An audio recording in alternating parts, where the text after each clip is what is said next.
উপলক্ষে ছোট পর্দার কাজ নিয়ে খুব একটা ব্যস্ততা দেখা যায়নি জনপ্রিয় অভিনেত্রী সামিরা খান মাহির।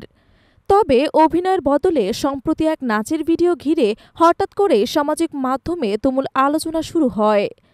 ভিডিওটি ভাইরাল হতেই নেটিজেনদের মধ্যে শুরু হয় তীব্র সমালোচনা। প্রশংসার চেয়ে প্রশ্নই উঠেছে বেশি মাহির পোশাক এবং অঙ্গভঙ্গি নিয়ে। ঘটনাটি ঘটে 11 এপ্রিল শুক্রবার ইয়ামাহার আয়োজিত একটি ইভেন্টে। সেখানে মাহি একটি নৃত্য পরিবেশন করেন, যার কিছু অংশের ভিডিও সামাজিক যোগাযোগ মাধ্যমে ছড়িয়ে পড়ে। বিশেষ করে ভিডিওতে তার পরিহিত পোশাক এবং কিছু নৃত্যভঙ্গি নিয়ে অনেকে প্রশ্ন তোলেন। কেউ কেউ মন্তব্য করেন, নিজেকে বুঝি বলিউড তারকা ভাবছেন।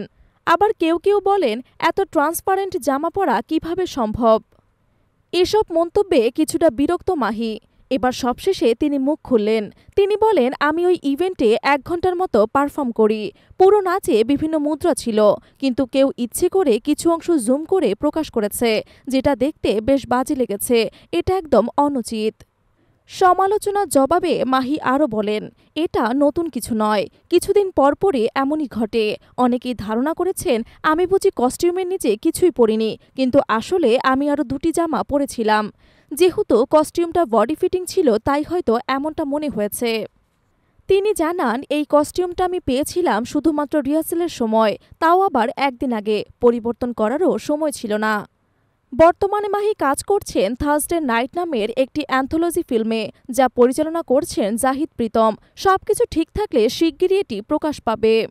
সমালোচনার মাঝেও নিজের কাজ ও পারফরমেন্সে আত্মবিশ্বাসী মাহি। তিনি মনে করেন শিল্পীদের প্রতি কিছুটা সহনশীল হওয়া দরকার।